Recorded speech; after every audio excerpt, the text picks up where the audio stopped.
அந்திச்சூரியனும் குன்றில் சாய மேகம் வந்து கச்சையாக காமன் தங்கும் மோகப்பூவில் முத்தக்கும் மாடம் தங்கத் திங்கள் நெற்றி பொட்டும் இட்டு வெண்ணிலாவின் கன்னம் தொட்டு நெஞ்சிலாடும் சுவாசச் சூட்டில் காதல் குற்றாலம்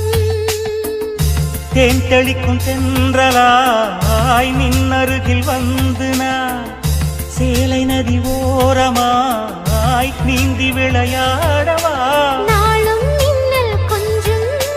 தாழம் பூவை சொல்லி ஆசை கேணிக்குள்ளே ஆடும் மீன்கள் துள்ளி கட்டிலும் கால்வலி கொள்ளாதோ கைவளை கைகளை கீறியதோ செம்பூவே பூவே உன் மேகம் நான் வந்தால் ஒரு வழி